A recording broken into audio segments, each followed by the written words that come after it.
Oui, très rapidement, simplement pour apporter un témoignage local par rapport à la situation au sud de Rouen. Je voudrais simplement dire que, effectivement, il y a un signal d'alerte qui est lancé par un certain nombre de comités et de collectifs, notamment ceux qui sont regroupés au sein du collectif de défense du transport public normand. Et je remercie d'ailleurs Jean-Baptiste Gastine, vice-président, de les avoir reçus, d'avoir apporté un certain nombre de réponses, mais qui ne finissent pas finalement par rassurer complètement. Parce que, à côté, effectivement, de cette remise à niveau du matériel, qui est une bonne chose, eh bien, on constate aussi parallèlement que dans les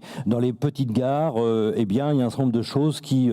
se dégradent petit à petit.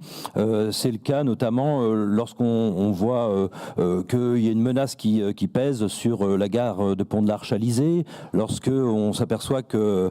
sur Oissel, par exemple, eh bien, la gare, le guichet est en sursis, c'est des emplois qui sont menacés. Alors on nous répond, vous nous répondez,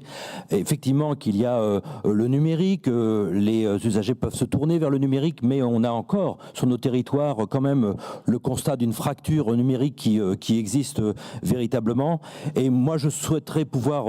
placer la question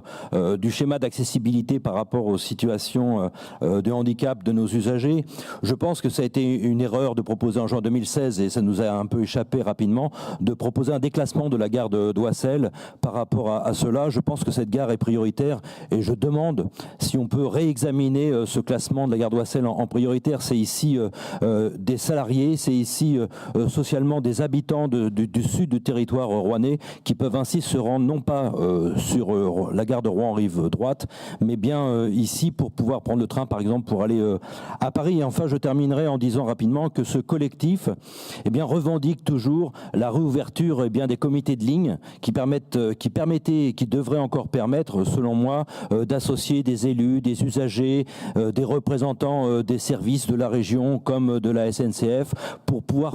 faire avancer la démocratie dans ce champ-là et donc la qualité du service public ferroviaire.